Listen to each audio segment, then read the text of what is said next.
Hace poquito yo les hice la pregunta, amigos y amigas queridas, de si querían más ciencia económica en el canal. Y la respuesta fue sí. Y wow, qué manera de haber pasado algo impresionante ayer. Yo creo que es una buena forma de dar este puntapié inicial. Cuéntenme si les gusta estas noticias de ciencia económica, porque vamos a llevar la noticia el día de hoy de lo que ocurrió ayer con respecto al crudo y lo vamos a entender. Vamos a comprender por qué fue que pasó, que este precio se desplomó completamente. Así que si les interesan las cosas de oferta y demanda, bienvenidos amigos. Vamos a comenzar a leer la noticia y a interpretarla y leerlas ustedes y yo. Y leerla, ¿vale? Como en caída libre y sin paracaídas. Estamos en la BBC, les debo decir, que traen una noticia muy completa. Estuve leyendo muchos medios para traer esto y la BBC trae la noticia más completa del día de hoy, que está muy buena, y le vamos a agregar también nuestro análisis. Como en caída libre y sin paracaídas, los precios del petróleo estadounidense se desplomaron este lunes a niveles nunca antes vistos en la historia. Esto es primera vez. Así, el otro día estábamos hablando de si estamos viviendo momentos históricos. Bueno, parece que sí. El West Texas Intermediate, de referencia en el mercado global, comenzó el día en torno a los $18, ¿no? El barril de petróleo, eso costaba, y llegó a hundirse a los menos 37,63 entrada la tarde. O sea, un valor negativo. ¿Qué significa eso? ¿Qué significa si yo estoy vendiendo este estuche de lentes en $10? Si yo lo vendo en menos $5, significa que estoy pagando porque se lo lleven. Ese es el nivel al que llegamos. ¿Por qué? Vamos a descubrirlo, lo vamos a entender. Yo creo que este video va a quedar algo largo porque quiero que profundicemos bien en esto, así que si no tienen sus chips, si no tienen su bebida caliente, su tecito, su mate, tráiganlo y acompáñenme porque vamos a entender esto al 100%. ¿Por qué cae, amigos? Mira, fíjate la noticia, cayó tan bajo que alcanzó lo que los analistas llaman cotización en negativo. Así, eso ya cuando es como lo que ninguna empresa quiere, ¿no? Cotizar en negativo. En otras palabras, que los productores pagaban para que los consumidores les hicieran el favor de llevarse los barriles. O sea, ni siquiera lo querían gratis, no lo querían ni siquiera regalándolo. Y es que dada la caída en la demanda de crudo que ha traído consigo la crisis generada por el coronavirus, Estados Unidos, que compite por ser el mayor productor del mundo, se enfrenta al insólito desafío de qué hacer con los hidrocarburos que produce. Y aquí es interesante esto, muchachos, porque ¿por qué se deja de demandar? Es evidente, ¿no? Porque la gente está confinada en sus casas, hay mucho menos movimiento. Ustedes mismos cuando miran por su ventana ven que pasan menos vehículos. Yo, por ejemplo, vivo en un barrio residencial donde no se produce demasiado, pero yo veo que hay menos gente en la calle. Me imagino algunos de ustedes que vivan en un barrio más productivo, ¿no? Donde hayan empresas, donde hayan, no sé, microempresas, donde haya emprendimiento, donde hayan negocios, y se van a dar cuenta, ya se han dado cuenta, ¿no? De que hay muy poca gente por los lugares. Hay menos aviones que salen. Hemos visto el caso de LAN, es impresionante. Hay menos barcos que zarpan y todo eso demanda crudo, ¿no? Y evidentemente no se ha demandado el crudo. Entonces hay un problema en la oferta del crudo. No, la oferta sigue siendo la misma. De hecho, los países productores de crudo, de petróleo, tienen unas cuotas de producción para no perder mucho en la venta, si es que producen demasiado. Ellos van sacando a medida que van entendiendo el mercado y cómo funciona la oferta y la demanda, para no perder la pasada. Hay gente que está en contra de eso, lo podemos discutir. Pero, ¿es la oferta la que tiene el problema? No, es la gente que ha dejado de demandar. Ahí está el gran problema. Y en algún momento se propuso lo siguiente, que fue el problema que tuvo Rusia con uno de los países productores de crudo, ¿no? De petróleo, que Rusia decía, ya vamos a mantener esta oferta, o sea, el crudo que nosotros estamos ofreciendo lo vamos a mantener igual, vamos a seguir produciendo exactamente lo mismo. Y había otro país que decía, no, y de hecho por eso se pelearon. No recuerdo exactamente el nombre de ese país, perdón por no recordarlo, quizás lo mencionen más adelante en la noticia. Y ellos dijeron, no viejo, vamos a producir más para disminuir el precio, porque si hay más de algo vale menos, e incentivar a la gente a a comprarlo, porque el precio va a disminuir. Y estamos viendo que ocurrió algo que nadie imaginó, que finalmente nadie lo quiere. Y tuvieron que pagar para que se lo llevaran. O sea, imagínate, hicieron el trabajo de sacar el crudo, toda la logística, todo esto que cuesta dinero, y cuando ya lo tienen que pagar para que se lo lleven del lugar. O sea, es perder plata como loco. Aquí en esta pasada no les quepa duda que ayer hubo gente que perdió mucha plata. Hubo gente que perdió mucho el día de ayer. O sea, detrás de estas cifras que uno dice, son solo números, detrás de las cifras hay gente. Hay gente que pierde los ahorros de su vida, hay cosas importantes acá. Sigamos viendo la noticia. Fíjate, y es que dada la crisis en la demanda, ¿cierto? En la demanda de crudo que ha traído consigo la crisis generada por el coronavirus, Estados Unidos, que compite por ser el mayor productor del mundo, se enfrenta al insólito desafío de qué hacer con los hidrocarburos que produce. Básicamente, sus principales instalaciones para almacenarlos, incluida la mayor del país, que está en Oklahoma, han comenzado a llenarse y teme que puedan alcanzar su nivel máximo en muy poco tiempo. Si históricamente la disyuntiva en Estados Unidos, como en muchos otros países productores también, era cómo lograr tener suficiente combustible almacenado para responder ante un potencial fallo en el suministro, ahora el problema resulta que es tanta la oferta que no se sabe qué hacer con ella.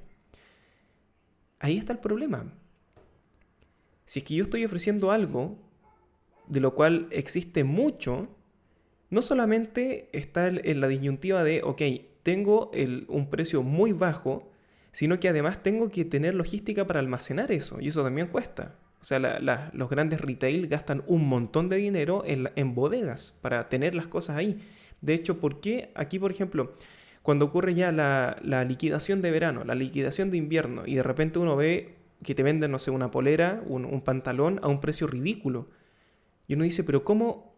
¿Por qué hacen eso? ¿Por qué lo venden tan barato? O sea, yo me imagino que el costo de producción de eso no tiene que ser muy diferente. O sea, están vendiendo quizás a casi cero, porque prefieren que alguien se lleve eso a tener que pagar por almacenarlo, porque el almacenaje es muy caro. Con el petróleo ocurre lo mismo. Sigamos viendo porque esto se pone más interesante.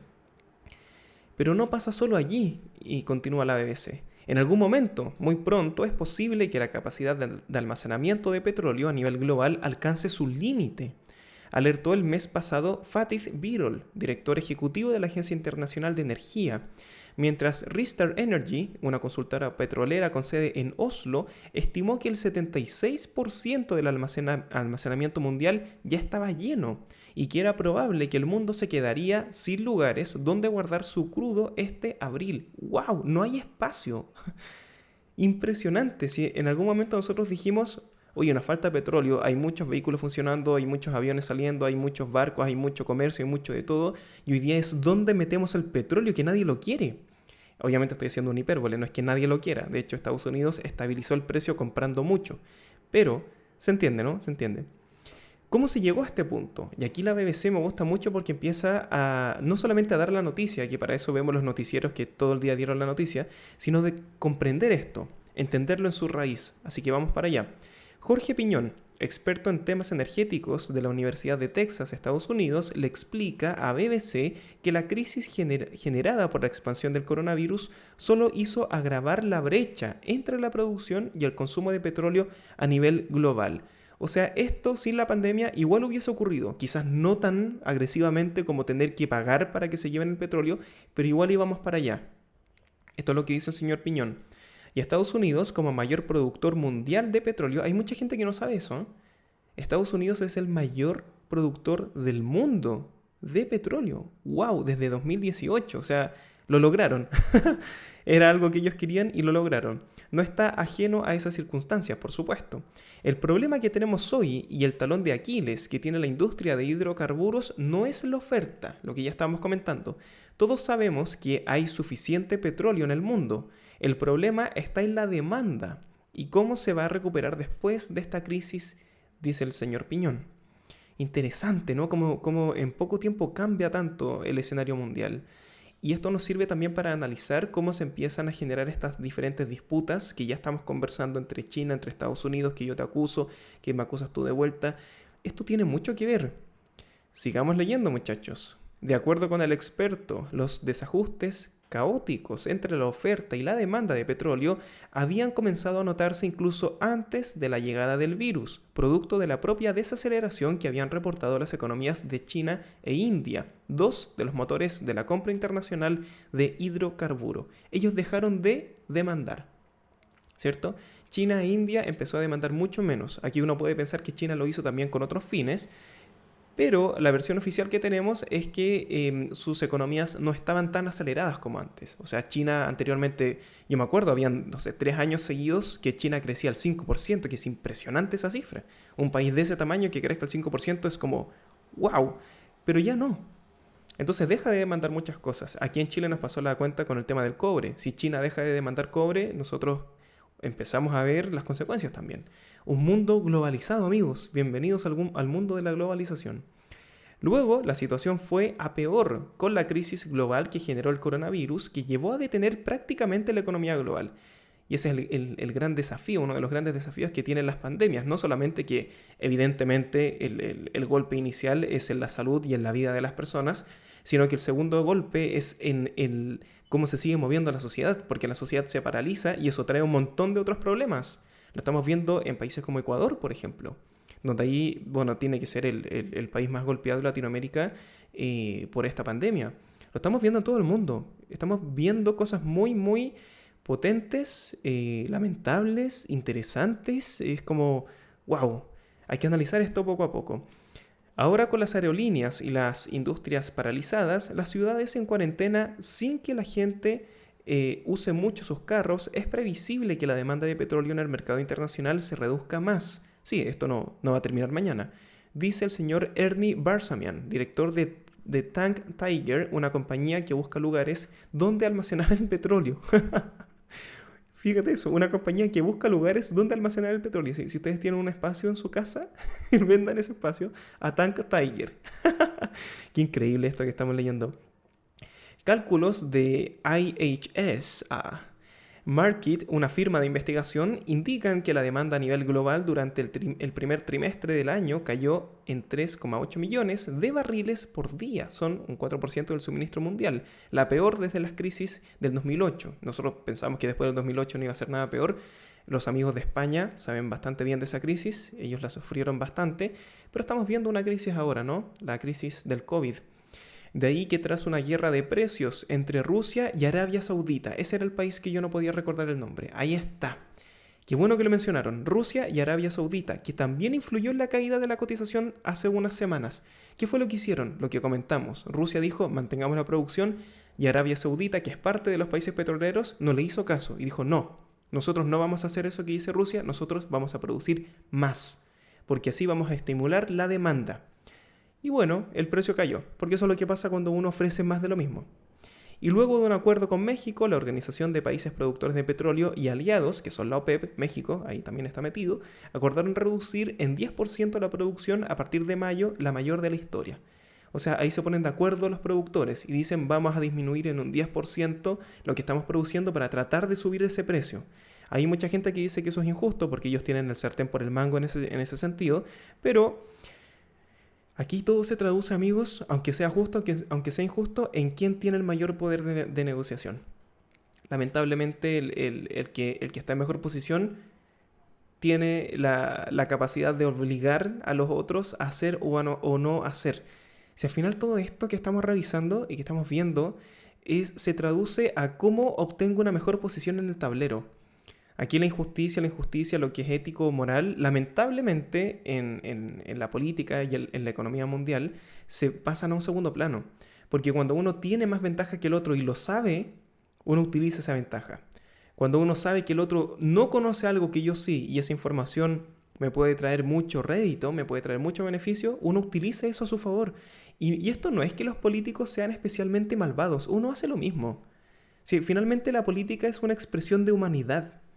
Nosotros hacemos exactamente lo mismo. Cuando tú tienes una información que un amigo tuyo no tiene y tú puedes usar esa información a tu favor de forma egoísta, tú también lo haces. Yo también lo he hecho y la gente lo hace porque así actuamos, ¿no? Entonces, no nos espantemos con estas cosas porque finalmente somos nosotros, reflejados en el poder simplemente. ¿Qué pasa con ese crudo que nadie quiere? Buena pregunta, amigos de BBC. Varias compañías refinadoras de Estados Unidos anunciaron desde finales de marzo que reducirán también sus niveles de procesamiento en abril, lo que incidió también de forma negativa en la salida del crudo que se extrae. El crudo por sí solo no tiene valor si no se refinase. De ahí la importancia de buscar dónde almacenarlo hasta que pueda ser procesado, dice el señor Barsamian. Según explica Jorge Piñón, en circunstancias normales, el almacenamiento principal del crudo tiene lugar en los tanques que están en las refinerías o en los campos de producción. Mira, ahí aparece una fotografía, ¿cierto? Los tanqueros son una alternativa costosa para almacenar el petróleo. O sea, lo pueden almacenar ahí, en los tanqueros, pero son caros. Entonces ahí se hace la pregunta, ¿vale la pena seguir manteniendo el almacenamiento ahí? Porque quizás, claro, mañana lo puedo vender a un mejor precio, que no sé cuál va a ser el precio de mañana, quizás es como la economía es incierta en ese sentido. O sea, puede que incluso aunque lo venda, no recupere el dinero del almacenamiento. Por lo tanto, quizás me conviene incluso pagar porque alguien se lo lleve. Y ahí llegan a esa conclusión que llegaron ayer, que es como, ok, vamos a cotizar en negativo, que es algo que uno pensaría que nunca iba a pasar. Luego, como almacenamientos secundarios, están las grandes terminales que se encuentran generalmente cerca del mar, donde se guardan los hidrocarburos que ya están listos para exportar, o sea, lo que ya está refinado, ya está completo, ha finalizado su proceso y está listo para ser vendido. Esto generalmente está pensado en un mecanismo en el que habrá una demanda que permitirá que sean transportados a su destino. Pero cuando la demanda cae, como ahora, y los espacios en tierra comienzan a llenarse, los grandes buques tanqueros se vuelven una especie de almacenamiento flotante. Desde marzo pasado, algunas empresas productoras estadounidenses han comenzado a reunir sus barcos en un mismo sitio, a esperar por lo que se denomina granja de tanqueros. Muchas compañías optan por rentar estos tanqueros por un tiempo, los llenan de petróleo, los lanzan a alta mar y los estacionan hasta que encuentren un cliente. Esto es como surrealista, ¿no? Es como surrealista. Impresionante, o sea, llenan estos tanqueros de petróleo, los tiran al mar y ahí esperan a que alguien los quiera comprar o que el precio suba. ¡Qué locura, muchachos! ¡Qué locura!, ¿no? Cuenta Barsamian, que se encarga precisamente de buscar un destino para este petróleo. O sea, él trabaja en eso, ¿sí? Él ofrece petróleo. Como, mira, tengo un barco lleno, ¿quién lo quiere? Ah, mira, yo te doy $10 el barril. No, dame un poco más. No. Eso se dedica a negociar. Sin embargo, afirma, el costo de mantenerlo en el mar puede ser hasta 3 veces mayor que en tierra. Ahí está, se pierde el negocio, ¿no? Aunque el precio es mucho mayor, hemos notado que ha vuelto a convertirse en una modalidad en las últimas semanas. Esto, de acuerdo con el experto, da cuenta de la escasez de lugares de almacenamiento en tierra en Estados Unidos. Si antes recibíamos 2 llamadas de clientes por día, en las últimas semanas hemos recibido hasta 12 por día. ¡Wow! Según datos de la firma Kepler, que monitorea buques petroleros en el mar a través de imágenes de satélite, el volumen de petróleo colocado en barcos para esperar mejores tiempos aumentó en un 25% en marzo. Increíble, ¿eh? O sea, el poder de negociación de la gente que quiere vender petróleo es muy bajo hoy en día. En total, hasta finales del pasado mes, circulaban cerca de 10 millones de barriles de petróleo por las aguas del mundo, cerca del 10% del consumo diario mundial en tiempos normales. Y aquí una pregunta clave. ¿Por qué no se recorta la producción? ¿Por qué simplemente no dicen, ya, no saquemos más petróleo si no lo quieren comprar hoy día, el precio está bajo? ¿Por qué no paran? Buena pregunta. Aunque el recorte para la producción acordado por la OPEP comenzará el 1 de mayo próximo, una duda de muchos es por qué Estados Unidos simplemente no cortó la suya antes para evitar un resultado como el del lunes. ¿Por qué no lo hicieron? Piñón aclara que esto no es posible dado que la reducción debe acordarse antes con los clientes y la OPEP, pero que también es un tema más complicado de lo que parece a nivel estructural. Una lección que siempre se da cuando se comienza a trabajar en temas de petróleo es que nunca se cierra un pozo. Haz lo que tengas que hacer, no importa el costo, no importa cuánto lo tengas que vender, pero nunca cierres un yacimiento de petróleo. ¿Por qué ocurre esto? Hay muchas razones. Primero, porque hacer el yacimiento de petróleo es caro. Por lo tanto, dejar eso botado, simplemente decir, oye, el petróleo está barato, listo, oye, tapemos esto, chao, para la casa. No es tan fácil, porque haber hecho eso es caro. Y segundo, hay un componente importante, y es que hay gente que trabaja en esto. ¿Estamos dispuestos a asumir ese costo? De decir, muchachos, el petróleo se está vendiendo baratísimo, todos para la casa. Y la gente pierde el trabajo. ¿Cuál es el gran problema de no volver a la demanda que se tenía anteriormente del crudo? Es que si esto se mantiene por largo plazo, eventualmente mucha gente va a quedar sin trabajo, como en el resto de muchas otras industrias. O sea, hay industrias que hoy día no están funcionando, la industria de la cultura, por ejemplo. ¿Quién va al teatro hoy día? Nadie. No se pueden juntar con muchas personas. ¿Quién va a un bar a tomarse una cerveza con un amigo? Nadie.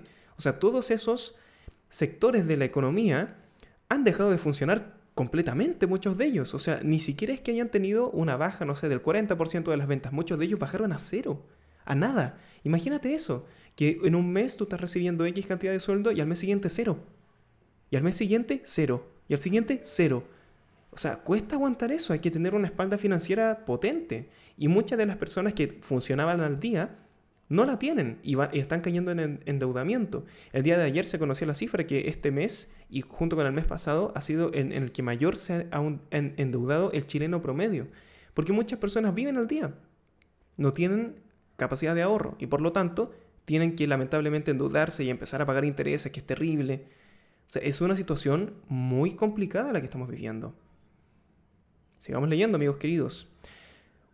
De acuerdo con el experto, cerrar un pozo para recortar la producción implica desafíos técnicos que pueden comprometer el propio yacimiento. Una vez que pierdes la presión original del reservorio que te da esa formación geológica, es extremadamente difícil recuperarla. O sea, cerrar un pozo no es opción. Lo que decía el experto, si tú tienes un pozo abierto, bueno, hay que sacar todo lo que hay de ahí. Cerrarlo no es opción. Incluso tener que pagar porque se lleven el petróleo, pero cerrarlo no es opción. Sin embargo, es posible hacerlo con mayor facilidad en los yacimientos en los que se extrae el petróleo por fracturación hidráulica. Esto creo que es el fracking, que hay mucha polémica con eso. Como ocurre en muchos campos de Estados Unidos. Hay un capítulo de BoJack donde Mr. Peanut Butter se pone a favor del fracking. Muy divertido ese capítulo.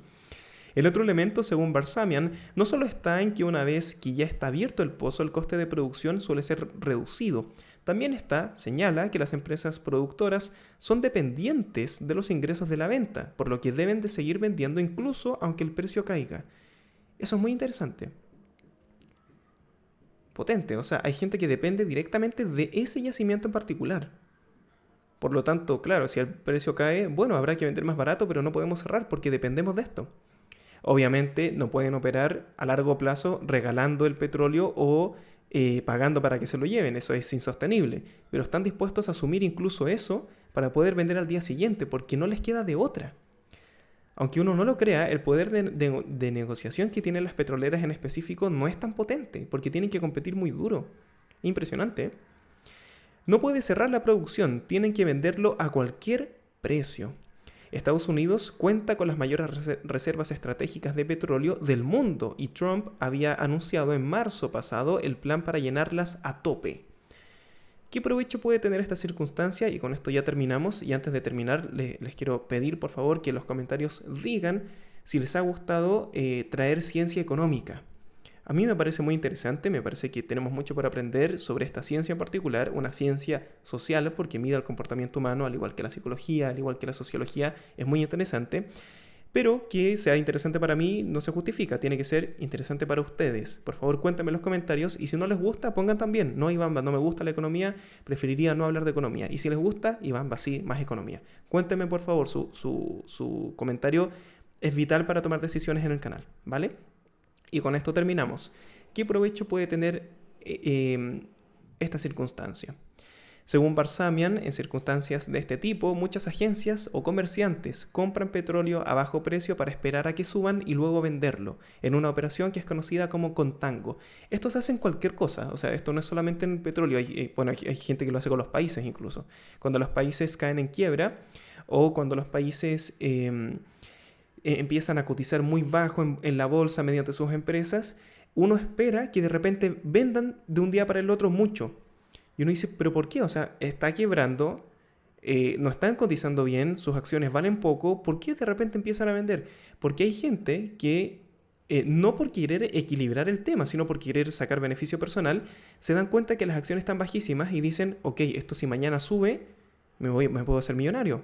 Entonces compran, imagínate una acción cuesta, no sé, $1 y de repente baja y cuesta 0,3 de dólar. Dicen, oye, está bajísimo, esto nunca había estado en este decrecimiento, y apuestan y juegan, dicen, ok, la voy a comprar a 0,3. Si mañana vuelve a subir a 1, voy a hacer más del doble en la pura pasada de comprar y vender, ¿cierto? Ahora, también se arriesgan porque si bajó 0,3 y compran un montón y mañana bajó 0,1 y después quebraron y no se recuperaron nunca más, bueno, esa plata la pierden. Pero es la gracia de la economía, ¿no? Que no es cierta, no es definitiva, no es blanco y negro. Interesante. Entonces, esto que ocurre con el petróleo ocurre con todo. Sin embargo, señala que esa jugada es incierta en estos tiempos, dado que no se sabe cuál o cuándo puede ser la salida para la actual crisis. Claro, eso es otra cosa también, porque el precio del petróleo eventualmente se va a recuperar. Yo creo eso, o sea, me puedo equivocar, pero yo creo que se va a recuperar. El tema es cuándo. O sea, tú estás dispuesto a gastar, imagínate si tú quieres apostar duro, quieres apostar fuerte, $1 millón en acciones de empresas de petróleo que hoy día están cotizando bajo. ¿Estás dispuesto a recuperar ese dinero en 25 años más? Si es que se recuperase en 25 años más, que yo creo que va a ser menos, pero estoy poniendo un ejemplo extremo, mucha gente no. Incluso aunque ganen mucho, van a decir no, incluso hasta por conceptos de inflación podría perder algo ahí. Entonces, mejor que no. Y ni siquiera lo intentan. Pero algunos que son más apostadores o que tienen grandes ingresos y están dispuestos incluso a perderlos, dicen ok. Y por eso que el precio después subió muy brutalmente, porque están los que quieren ganar en esa pasada. Si quieres alquilar un buque grande para hacer contango, cuesta $50,000. Bueno, no es algo que todos podamos hacer, o sea, un precio impresionante. Por día. Chuta, por día. Depende en general del tamaño y el tiempo que esté en alta mar. Pero puede costarte hasta, wow, 1,50 por barril. Es un precio muy elevado. Sin duda, ¿no? Piñón, por su parte, está ansioso por ver posibles soluciones en las próximas semanas. Nunca habíamos visto esta situación así. Impresionante, ¿no? Bueno, la economía es así, estudia, como les comento, amigos queridos, amigas queridas, el comportamiento humano, y el comportamiento humano es muy impredecible, es muy incierto, por lo tanto, algo más incierto que la economía no me puedo imaginar. Si les sigue interesando hablar más sobre esto, quizás algunos conceptos básicos, inflación, cosas por el estilo, insisto, cuéntenme en los comentarios. Si les gustó el video, denle like y suscríbanse con campanita para seguir siendo parte. Un abrazo y les deseo muy buen día. Chao.